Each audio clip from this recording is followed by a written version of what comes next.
Most will never hear this, but you're not like most. You felt it, the ache in your spirit, the whisper behind the veil. There was a world before the flood buried beneath centuries of silence. A world of giants who defied the divine law of temples pulsing with forbidden vibration of bloodlines not born of man. This was no myth. This was rebellion in Eden's shadow. They descended, beings of light twisted by desire, and bred chaos into flesh. The Watchers fell, the earth groaned, and heaven burned. You were never meant to know this story, but now it's calling to you. The veil is parting. Will you dare to look beyond it? In the beginning, that was never truly a beginning. There was fire. Not the purifying flame of heaven, but the burning of knowledge cast down and covered in ash. A single echo rises within the ruins of forgotten epics. What was lost did not perish. It slumbers. Beneath condemnation and centuries of dust, beneath councils and canons, beneath curated silence, there lies a scorched manuscript older than Genesis and heavier than dogma. The ancients called it memory. The scribes tried to call it myth. This is not Atlantis. This is not hyperbole. This is the world before the flood. An epic whispered in the margins of Genesis 6, echoed in the Sumerian King List, and shrouded in the book of Enoch, where days stretched into centuries and kings begot demigods in temples that bled sound into stone. The Nephilim walked then, giants not of tale but born of the union between the sons of God and the daughters of men. That verse, Genesis 6:4, still burns beneath theological debates because it doesn't lie. It reveals. And revelation is always dangerous to the architects of control. Before the deluge, there were cities not of brick but resonance, monoliths aligned to star paths echoing Psalm 82's disquieting claim, "Ye are gods, but you shall die like men." These were ages of divine disorder where the divine council fractured and heaven's sons fell. The Anunnaki of Mesopotamia, the Apkallu of Akkadian lore, the Watchers in Enoch, separate cultures, same archetype, not heroes, not angels, interlopers, intruders. Teachers of forbidden knowledge, initiators of the fall, not the first one but the one that corrupted all flesh. And the knowledge they gave was fire, metallurgy, incantation, the craft of stars and the naming of roots, not gifts but exchanges that severed the sacred veil. The cost, your dreaming, your remembering your place in the eternal pattern. The temples they built did not vanish. They cracked, sank, were renamed. Göbekli Tepe, unearthed in modern Turkey, dates back over 1100 years, long before Egypt, Babylon, or even Sumer. Pillars carved with code beasts and celestial maps, buried intentionally. By whom? Why? The symmetry is too precise. The knowledge, too advanced for hunters and gatherers. Unless those people were not alone. And then judgment. The flood, not just a punishment but a reset. Preserved in Babylon's epic of Gilgamesh, in Greece's tale of Deucalion, in India's Matsya Purana. A worldwide memory encoded in myth because history refused to speak it. Not a deluge of rain alone, but of forgetting, of silencing the stars. Not just a flood, but a ritual drowning of memory. We were told to forget, and in forgetting we fell deeper. Yet beneath temple ruins, beneath cuneiform tablets, beneath the Vatican's guarded chambers, ashes still smolder. In the Dead Sea Scrolls, in the Zohar's cryptic fire, in sound waves buried within megaliths that remember the hum of gods, the story is not lost. It was exiled, unspoken but never untrue. But ashes do not lie. So ask yourself what truth was so powerful, so transformative that entire civilizations chose to drown it rather than remember. And still, they watch from below. There is a tear in the tapestry, not loud, not sudden, but ancient and deliberate. A fracture hidden beneath millennia of ink and doctrine, veiled by reverent silence. The rupture did not begin with the fall of man. It began when history itself was chained. In the vaults of sacred text, there is a tremor too dangerous to name, a discord between what was written and what was witnessed. Genesis speaks of giants, of sons of God and daughters of men. But ask yourself, why does theology skim past Genesis 6:4 as if it were a mistake left uncorrected? The Nephilim were on the earth in those days, and also afterward. A phrase like an unhealed wound, acknowledged but never confronted. What are we not supposed to remember? In the book of Enoch, a text revered by the early church fathers yet later cast into apocryphal exile, the veil thins. It tells of the Watchers, angelic beings who fell not by force but by fascination, who crossed the binding spheres to take mortal wives and teach forbidden things. Their offspring, the Nephilim, born of heaven's height and earth's hunger, born outside the divine command. The rupture between heaven and earth was not just moral, it was dimensional. And the flood, a cosmic quarantine. But before the floodwaters spoke in thunder, there were whispers, encoded in myth, blurred into parable dancing at the edge of firelight story. Religions of Sumer and Akkad speak of Apkallu, semi-divine sages who descended to bring knowledge. Babylon remembered them as fish-cloaked figures emerging from the deep to civilize kings. Berossus, the Chaldean priest writing in the 3rd century BCE, says they came from the waters, and that they knew things man was forbidden to speak. The oldest ziggurats stood not merely as towers to reach the divine, but as mirrors of the stars, anchoring memory in mudbrick and alignment. Are these stories divergent? Or are they reflections torn from the same sanctified mirror? The scribes of empire and church redacted what they could not redefine. But the fracture remains, because you see when the veil tore by shadows. It wasn't torn from below, it was sundered from above. By presence, by proximity. What followed was not just fall, it was exposure. Not just a flood, a deliberate drowning of cosmology. Silence was systematized, and forgetting became a rite. History did not forget. It was silenced into liturgy, bound in creed, exiled into footnotes and folklore. So I ask you now, what lives in the margin between Genesis and myth? What waits in the cracks still breathing behind the ink? When the tremor returns, as it must, will you still cling to the page, or trace the echo back to the vault of flame? And still, they watch from below.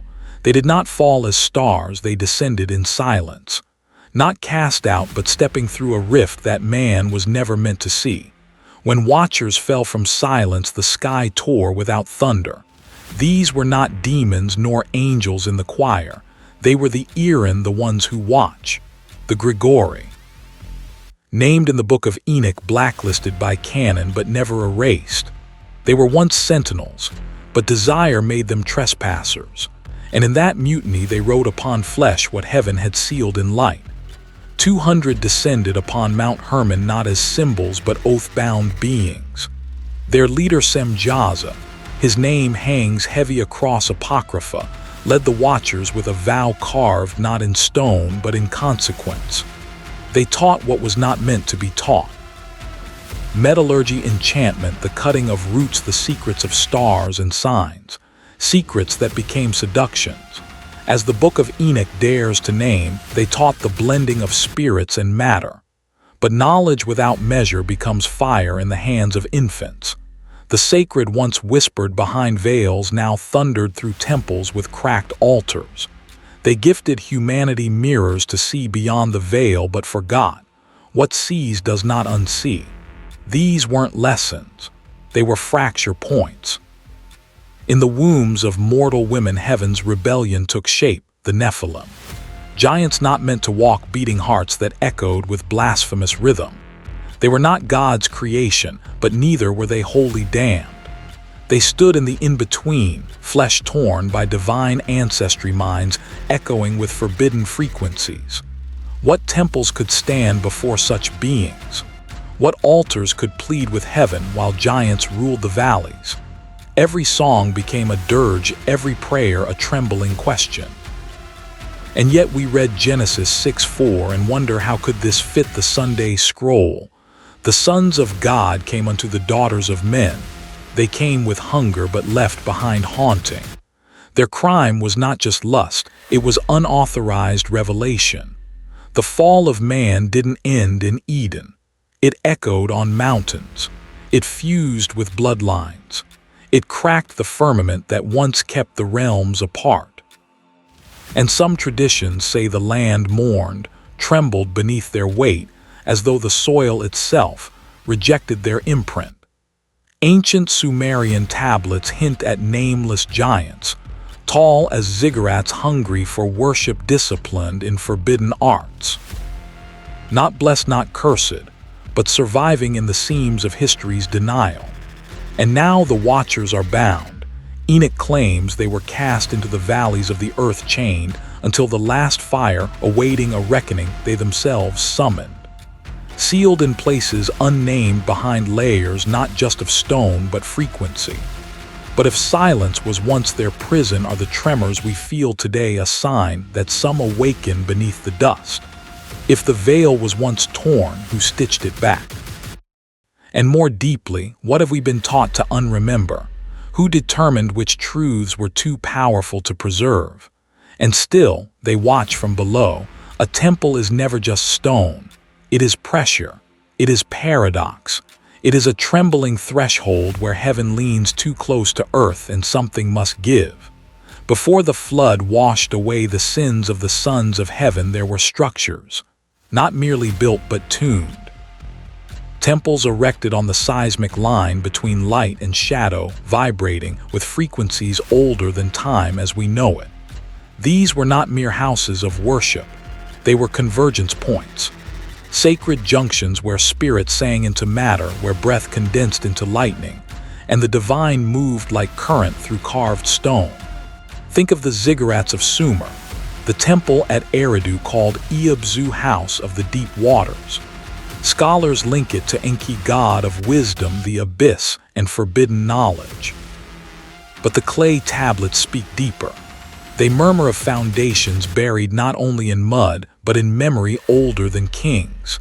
These temples thrummed with the memory of the watchers, the ones who descended not with conquest but with trembling awe. They brought names for stars, metallurgy, plant lore, sorcery, immortality glimpsed through architecture. All offerings, all deviations. On brazen Mount Hermon, as noted in the book of Enoch, they swore their covenant, a pact not made with heaven but under it. We will descend together, they vowed. And descend they did. What followed were temples of impossible angles and resonant chambers aligned with solstices. Structures too exact to be without intention, too enduring to be forgotten though deliberately erased. In Egypt, the temple of Dendera whispers of light beings and sound-induced levitation. In India, the Vimana Shastras hint at heavenly craft powered by vibration and mercury. Knowledge safeguarded in sanctums, meant not just for rituals but for activation. In Mesoamerica, pyramids were aligned not only to stars, but to the breath patterns of gods. These relics aren't anomalies. They are hieroglyphs of a suppressed physics, a divine tension once mastered and later buried. But why would the divine pour itself into structure? Why encode cosmic equilibrium into immovable stone? Because spirit alone burns too bright. It needs containment. The ancients didn't just build temples, they engineered thresholds. Vaults where the sacred could almost touch, restrained by gold, by geometry, by symphony. Because when the divine tension broke, giants rose and Eden cracked like glass. So the question is not whether such temples existed. The question is, why was divine energy allowed to pulse so close to flesh? And who decided it would stop? Listen closely. Do you feel that hum in the bones of ancient ruins? That's not time, that's memory, waiting for a song it once knew, a frequency we may soon hear again. And still, they watch from below.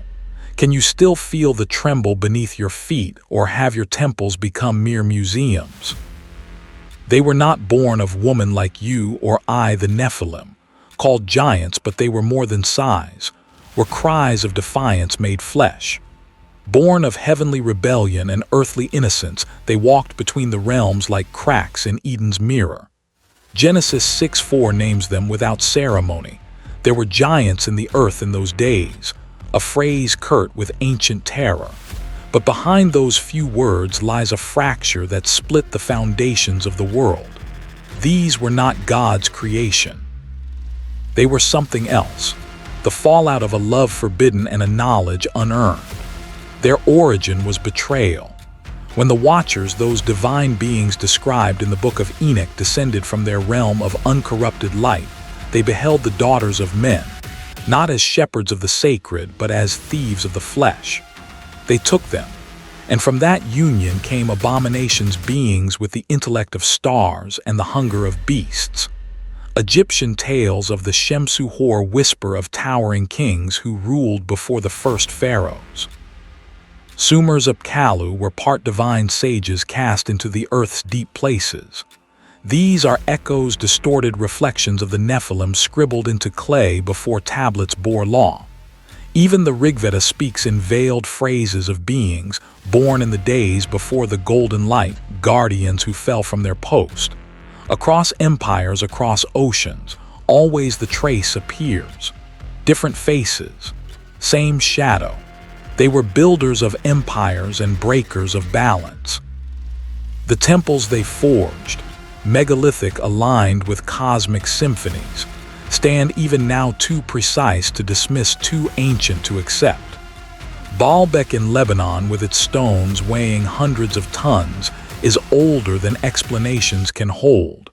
Who taught humanity to cut rock like breath? Who whispered geometry to a world still wet with chaos? But the Nephilim were not content to build. They devoured.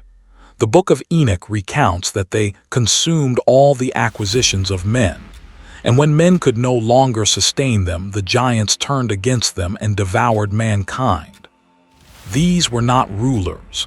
They were plagues in human form, gigantic sapients whose corruption bled into every forest. They stalked every river they drained, every heart they infected with the taste for dominion. And so Eden, already trembling from the fall of man, shattered under their weight. The image of God in man blurred into grotesquerie. The earth cried out not from sin alone, but from desecration, cosmic law trampled by hybrid feet. Some say the flood was more than wrath. It was restraint, a reset, not just a deluge, but a drowning of memory, a containment of vibration. What is the true cost of forbidden union? What scars remain in us, descendants of dust mixed with something not born of dust? Perhaps the giants did not perish. Perhaps they were sealed. And if that seal breaks, what then? And still they watch from below. They mixed blood where blood was never meant to mingle. Angels and earth-born daughters, two rivers that should have never touched. And yet they did. And when they did, they broke the covenant not just of heaven, but of time itself. This is the fracture beneath all empires, the wound beneath civilization's golden mask. Genesis 6:4 records it flatly. The Nephilim were on the earth in those days. But Scripture only whispers what Enoch dared to proclaim, that these were not stories but sentences. The Watchers, fallen sons of heaven, took women as wives, and their union birthed the Nephilim, giants of renown, insatiable and doomed. Their very blood steamed with rebellion. This was a transgression that rotted the roots of creation, not merely by violence, but by lineage. For once this hybrid seed was sown, it did not fade. It spread, it hid, bound in flesh, hiding beneath names, houses, crowns. The Book of Jubilees, buried and unearthed through centuries of ash, suggests entire regions warred to contain these corrupted lines. Yet when the world burned, when floodwaters howled like justice, some of these lines clung to rafts, rocks, or were sealed beneath shadow. Not just a flood, but an intentional silencing. A cosmic reset written in salt water and sorrow. What modernity calls myth, ancient tongues sealed in lament. Sumerian texts from Nippur speak of divine successors, Apkallu, beings of immense wisdom, half god, half man, who stepped forth after the flood supposedly to rebuild. But always from the margins, always out of sight. The Epic of Gilgamesh, one such bloodline, sings of a hero two-thirds divine. Why?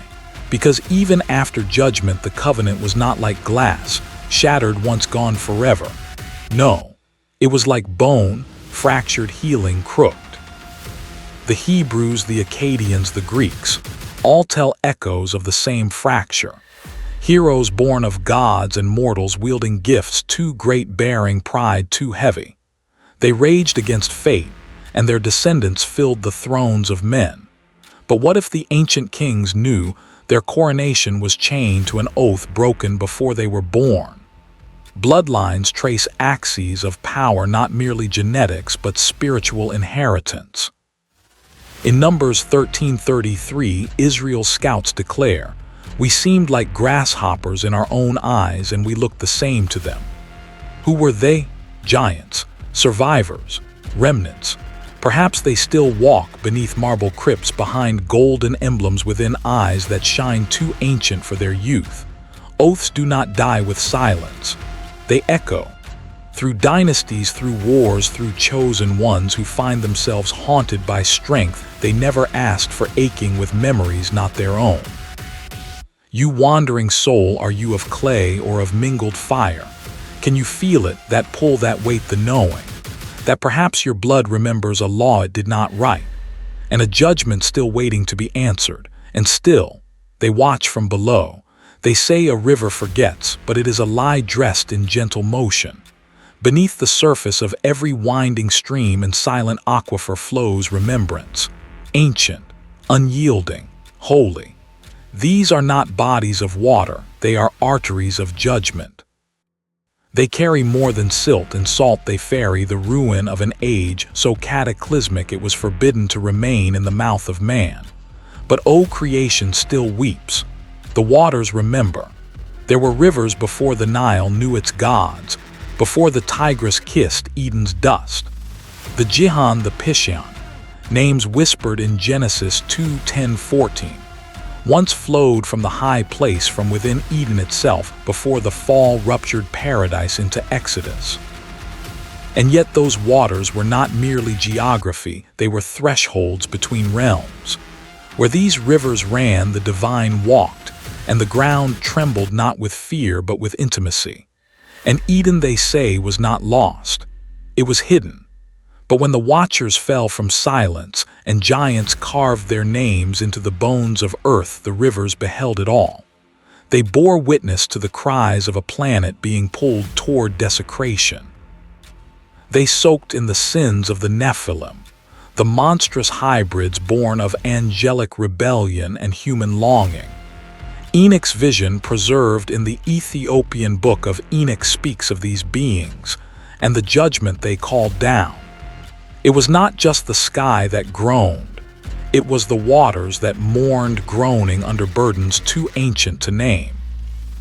They drank the pain of sacred altars profaned. They mirrored cities of pride built on the bones of the innocent. The rivers turned into witnesses.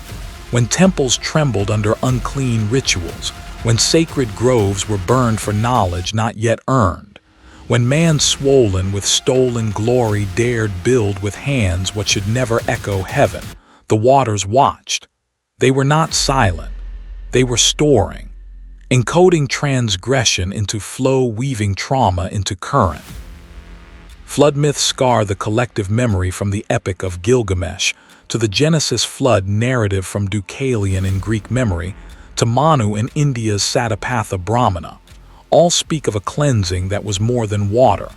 It was memory reclamation, not just a deluge, but an intentional silencing, a ritual erasure. And yet the deluge did not destroy all. It sealed the oldest cries inside caverns and underground rivers whose flows still trace the seams of Eden, now inverted into judgment. The Sibylline oracles hint at waters groaning beneath the earth chambers where divine warnings remain bound by time awaiting the appointed hour.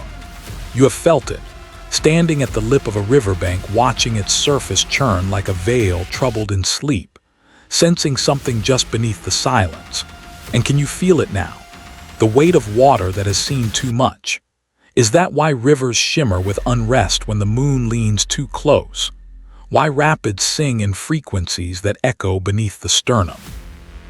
Have you ever stood by a riverbank and felt something, watching back? Perhaps that's not the wind. Perhaps it's memory rising. And if the rivers remember, what else refuses to forget? And still, they watch from below, salt. The taste of eternity and judgment. It stains the earth where covenant once crossed chaos. But not merely as spice or offering. No salt was sacrament. The ancients called it, the breath of gods turned to crystal the tears of angels condemned and crystallized beneath an unbreaking sun. It sang in silence before language grew roots. In the world before the flood, before the waters raged, before memory drowned, salt marked the threshold between the sacred and the profane. And somewhere buried in that briny silence lies a vow humanity was never meant to remember. Across the Near East, where deserts bleed into forgotten riverbeds and winds carry the size of fallen kings, salt was more than survival, it was divine witness. A boundary stone laid by invisible hands. In Leviticus 2:13 it is commanded, with all your offerings you shall offer salt, the salt of the covenant of your God. Not as embellishment, but as binding. Salt preserves. Salt judges. Salt remembers what man forgets. To break covenant sealed in salt was to tear through spiritual architecture, to invite collapse of empires, of bloodlines, of favor once bestowed from heaven's high court. And what if a covenant far older than Moses rests beneath the salt lakes of the world, fossilized in silence, guarded by geologic time and the hush of condemned angels? Think of the Dead Sea, not merely a casualty of geology, but an open wound in sacred memory. A basin where once the fire fell not to destroy alone, but to conceal. The cities of the plain, Sodom, Gomorrah, lie in whispered ruin, their names etched in ash and sulfur. But long before their sins cried out for combustion, the soil itself murmured warnings. The land remembered. Residue of an ancient pact made when giants still walked, and the veils between breath and being were filaments thin as smoke. Salt was the chosen seal, because it warned, because it endured. The Akkadian tablets speak in riddled fragments of Anunnaki descended and verdicts from the stars. Names like Enki, Enlil, and Eridu flicker like lost constellations in the mythic sky. The Babylonian priest Berossus, writing from temple depths in Babylon, recalled demigods, Apkallu, emerging from the water to offer forbidden wisdom before the sea reclaimed them. But that wisdom did not disappear. It curdled. It ossified. And when the deluge came, it was not mere punishment. It was silencing. A containment rite older than the ark, salt poured like a benediction of forgetfulness over a fractured vow. And yet memory crystallizes. What if the Dead Sea isn't dead at all, but dormant? What if those saline tombs hold not just geology, but encrypted warnings? Echoes of a law once thundered in light, now humming under mineral sleep. The covenant buried in salt is not forgotten. It is paused. Out of reach until the hearts of men are once again weighed, not against laws written in books, but against the resonance of what still hums in their marrow. Who dares break salt with the divine and forget the fire in its crystals? And who among the living still hears that buried echo, summoning the reckoning that stirs beneath the brine? And still, they watch from below. There is a silence colder than ice, older than snow-laden dawns, a hush sealed not by nature but by judgment. Beneath the glacial vaults of the forgotten north, beneath the permafrosted hush of mountains that never murmur, lies a truth the flood could not drown. For what some call an ending was merely the sealing of a vault, a frozen ark that did not carry beasts but echoes. Listen close. In Genesis 7:11, the fountains of the great deep were broken open.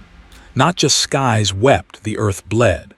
Those waters that came were ritual, were wrath, were cleansing. But not all was erased. Some was entombed. The Armenians in post-flood folklore whisper of hidden giant relics frozen within the peaks of Ararat, kept not for memory, but for the days when truth must rise. The Book of Enoch dares to name them the Watchers, sons the Nephilim, beings too monstrous to forgive and too primeval to kill. The waters came to bury, not obliterate, and still, whispers crawl beneath the ice. From the Siberian steppe to the Andes, from Lake Vostok to the halls beneath Göbekli Tepe, ancient voices hum in geological time. The Hurrians, once chronicled deities, felled and imprisoned beneath mountains. The Zohar, in its mystical geometry, speaks of the remnant of pre-Adamite kings bound in crystal until the measure of time is made full. Could ice be that measure? Could the ark itself, that vessel of salvation, also be a coffin of secrets? And what is crystal but trapped light? Some have said the glacial caps align, not randomly, but with precision, with celestial nodes and sacred meridians. Geometry too perfect to be accidental, memory frozen not only in matter but in design. In the silence between storms, frequencies still rise from these vaults, felt by those sensitive enough to dream in symbols. Think, if the ark landed upon Ararat as the tradition in Genesis 8:4 tells us, then what lies beneath that mountain is not only the cradle of post-Diluvian life, but the tomb of a prior Genesis. The Sumerians in the tale of Ziusudra describe a survival not just of a man, but of knowledge, tablets, mechanisms, a fragment of heaven disguised as wood. And what if this knowledge sealed in frost is not lost? When explorers unearthed frozen mammoths in the 20th century, they uncovered not just beasts but systems, memories caught mid-chew, suspended in divine pause. Could creatures, architectures, spirits, even lives be caught inside that cold ark, waiting for men no longer afraid of what was before, waiting for those bold enough to listen beneath the thunder, to read ice like scripture, to hear in the cracking of glaciers the syllables of something ancient waking? So I ask you, when the ice melts as it must in fire or faith, what will emerge? A redemption, a reckoning, or will we find them still watching from below? It was not written in ink but carved in cosmos and cadaver, not told but groaned through marrow and meteors. Long before Babel, before Egypt chiseled its first discipline of stone, a prophecy was sealed, neither in papyrus nor parchment, but in bone and sky. The ancients did not forget. They were forbidden to remember. And yet memory clings, whispered not in words but in arrangement. Ley lines stretching like veins across the earth's skin. Ziggurats and stone circles synchronized not with imagination, but with solstice eclipse and the cry of returning stars. Constellations repeat their blasphemous shapes, burial mounds, aligned to solstices none now calculate. The Book of Enoch cast out but not silenced spoke of the Watchers, celestial insurgents who crossed thresholds and pulled the forbidden into the hands of clay. They taught the cutting of roots, the summoning of metals, the seduction of form. They broke the prime accord where heavens were meant to watch, not intervene. And the price? Giants, half-breeds, titans of sorrow, the Nephilim, the bones of giants unearthed across the Near East and condemned to folklore. Speak of this trespass. Concrete cannot explain them. Genesis 6 cries out across millennia there were giants in the earth in those days. And also after that, when the sons of God came in unto the daughters of men. Their legacy, a shattered ecology, an earth groaning beneath corrupted bloodline soil that remembers storms that mourn. The deluge came, but water too is a veil, not just a punishment, a severance. The flood scrubbed the ciphered voices from the face of the deep, but could not erase etched resonance. Because even beneath the baptism of cataclysm, the hill vaults of ancient Britain, the dolmens of Sardinia, the Nazca lines scarring Peruvian stone, still whisper in geometries no modern tongue can decode. Orion returns like a wound every winter, 3 stars drawing swords across the night. Ancient Egyptians named them the Osirian Gates, a ladder for beings who rise beyond decay. Others, like the Dagon of Mali, reached for deeper stars, speaking of Sirius, be invisible to the naked eye yet plotted by their ancestors without telescope or error. How? Was it coincidence or communion? This prophecy endures not only in what remains, but in what has been forbidden to remain. Runes etched into antler, stars sewn across forgotten millennia, skeletons too tall to categorize, too unearthed to admit. They hold one message, that the end was written in the beginning. And even in destruction, heaven leaves patterns, legible only to those with fire behind their eyes. So I ask you, was the flood God's judgment alone? Or was it also an amnesia device washing away not only sinners but every cipher men were not meant to read? What bone still remembers? What sky still sings might not simply be evidence. It might be instructions. And still they watch from below. It was never just sin that damned the world. It was memory, too deep, too bright, too close to the divine flame. The story of the flood is not the story of rain, no. It is the story of a cosmic eviction, a soul cast out of resonance with its original song.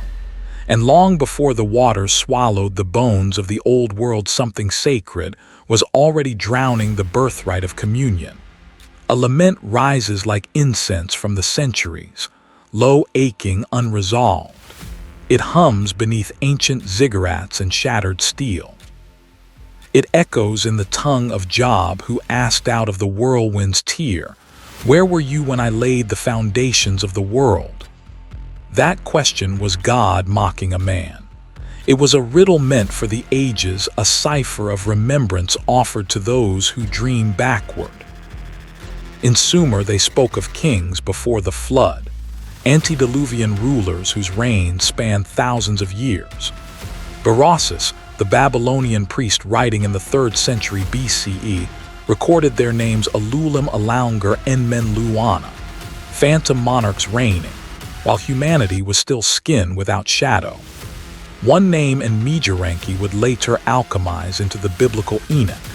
A man walked up into heaven, never tasting death, bearing forbidden secrets too volatile for a fractured creation. What were these secrets held in the bone of the world? What melodies left unplayed now press faintly against our dreams? On clay tablets buried in flood-stilled cities, fragments remain. A serpent coiled around a tree, a measurement of time in base 60, a sky chart once aligned with a different pole star. These patterns are not random. They are the veins of something ancient still pulsing just beneath the skin of history. But what vows were broken so violently even the stars wept into the sea? It wasn't just lust or rebellion that summoned giants or invoked wrath. It was dissonance, a frequency shattered. When the sons of God took daughters of men, as Genesis 6:2 solemnly tells us, the veil between order and chaos tore. Out tumbled offspring too vast for language, the Nephilim. Not evil but out of place. Not demonic but outside the covenant. They bore memory that had no altar, and that was their curse. And the Spirit did not rage, it withdrew. Genesis 6:3 whispers it softly. My spirit shall not always strive with man, withdrawal. Not punishment first, but heartbreak.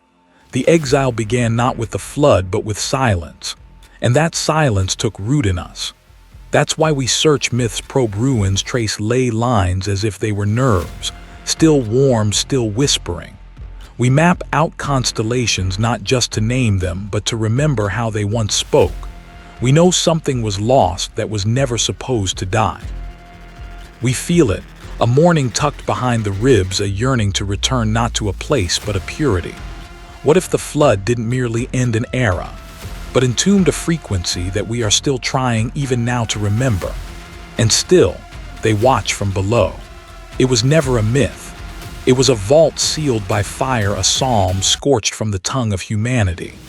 The closer we draw to the edge of the known, the louder the forgotten calls, whispering not in words but in flame. For what once burned with divine light did not vanish in the flood. It crouched just beyond the veil, staring back through the embers of erased time. Long before the oceans rose in judgment, before Noah's trembling ark scraped the breathless sky, there was another world. A world of watchers and wandering fire temples and titanic hybrids shimmering between matter and myth. One foot planted in clay, the other in eternity. The Book of Enoch cries out with unpermitted clarity how 200 of the heavenly host descended upon Mount Hermon, swearing an irreversible oath. They are called the Watchers, and their exile began the great unraveling. Enoch, great-grandfather to Noah, writes what Genesis only dare imply, that these beings mingled with the daughters of men, and from that electric union the Nephilim were born giants in body and appetite. The Hebrew term Nephilim, often mistranslated as merely fallen, speaks more deeply of those who cause others to fall. These were not heroes. They were fractures made flesh, instruments of decay disguised in conquest. Ancient texts across cultures echo the same fracture. In the Sumerian King List, dynasties before the deluge reigned for tens of thousands of years. In Mesopotamian stone and Babylonian myth, like the epic of Gilgamesh, hybrid kings walk the earth, part mortal, part divine, their strength a terror to mankind. And in the Book of Jubilees, preserved among the Dead Sea Scrolls, the giants are devourers, erasing harmony, enslaving memory, drawing blood that never dries. But the sin of that world wasn't the giants alone. It was what the Watchers taught. They unveiled metallurgy before its time, sorcery before the soul had disciplined, cosmetics before modesty had roots. A premature gnosis meant not for elevation but entrapment. The apocalyptic flames weren't punishment, they were purification. Civilization didn't begin in Eden. It cracked open in rebellion. That civilization, built on whispered names and forbidden knowledge, was not destroyed, it was buried. In ziggurats and submerged cities. In mythic floods retold in Hindu, Norse, and Native American song. In lullabies carved into temple walls no longer standing. And in fragmented memories that haunt the corners of religious doctrine but dare not speak plainly. Ask yourself, why would so many ancient texts scream of a time before the waters, a time of hybrid kings, fallen stars, and temples trembling with power? Unless some part of us remembers. And if it remembers, what stirs now beneath our skin? So now you stand at the threshold of flame. Can you hear the memory calling? It does not cry out to be explained. It demands to be released, and still, they watch from below. There is a silence more terrible than any scream, a silence layered, ancient, holy in its dread. It's not the absence of sound, but the fullness of something withheld, truth chained beneath centuries, memory drowned, and yet it breathes. Scripture hints, then recoils. Genesis 6:4 says there were giants in the earth in those days, when the sons of God came in unto the daughters of men. But that verse has been shackled, its echo severed from pulpits. Why? Because it bleeds with a deeper story.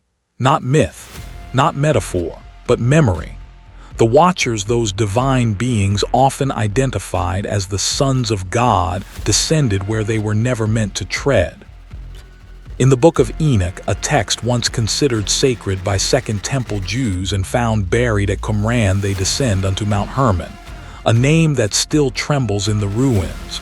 They taught forbidden arts, weaponry, herbs, sorcery. They cracked heaven open and poured it into mortal veins, and something shifted in the song of the earth. From that rupture came the Nephilim, Giants, yes, but more than height. They were distortion incarnate, beasts born of transgression. A fusion too sacred and too profane to endure unchallenged.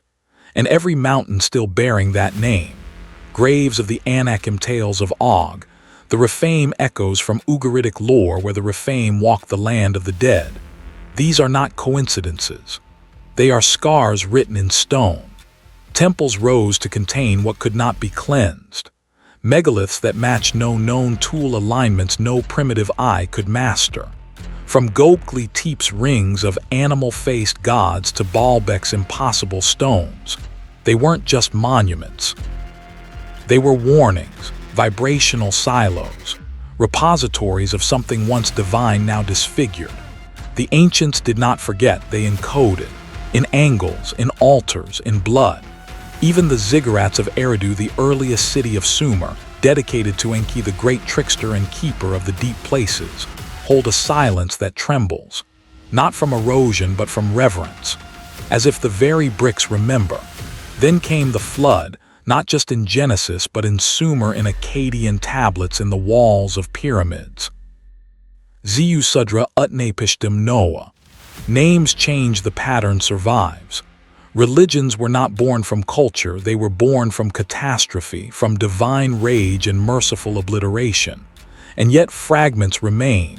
Salt-buried cities, submerged ziggurats, mountain fossils of marine life, not parables, evidence. A silence fell after the waters receded, not peace but preservation, not absence but incubation. So ask yourself if the world before the flood was this shattered symphony of angels, giants, and fallen unions. What have we been taught to unsee? What if the silence isn't divine absence, but divine restraint? What if beneath the hush of ages the Nephilim slumber still? And what if the story isn't over, but paused at the breath before awakening, and still they watch from below?